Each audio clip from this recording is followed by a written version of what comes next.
Hey, it's Silas Wu. Uh, hey, it's Jerry Salome. I'm Alex. I'm Emmeline. And today we'll be talking about how you can understand white privilege and how it affects society in the United States today.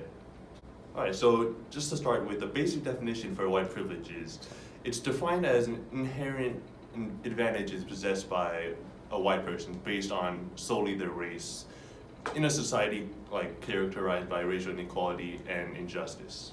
So, white privilege is an uncomfortable topic for many white people.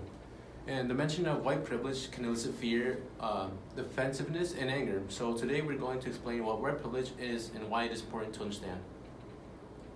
So how is one to recognize white privilege, and what's the difference between racism and white privilege? So the term racism and the term white privilege, they're often seen as synonymous, like they go together. However, that is not the case all the time, because being white and having white privilege is not racist, but the concept of having it is really just based on racial bias. So therefore, white privilege is based on systematic racism. And white privilege does not mean that white people do not have struggles.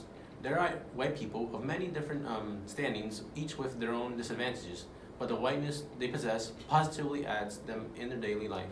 The term white privilege is used, it's best not to act defensive towards the issue.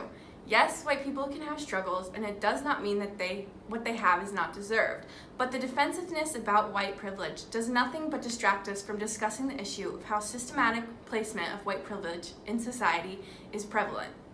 So how does it affect non-white citizens of the U.S.? Racism has always been a part of the United States history. In fact, think about how every decision made for this country when it was first founded was by white men.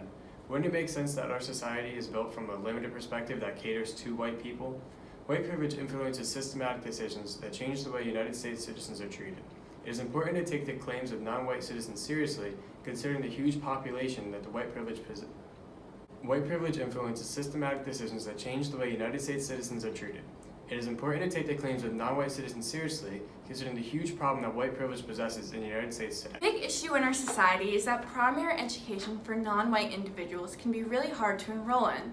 Even when Black people manage to overcome their unequal educational opportunities, the study done by the Bureau of Labor Statistics in 2017 states that the unemployment rate for African American individuals is nearly twice as high of that as white individuals.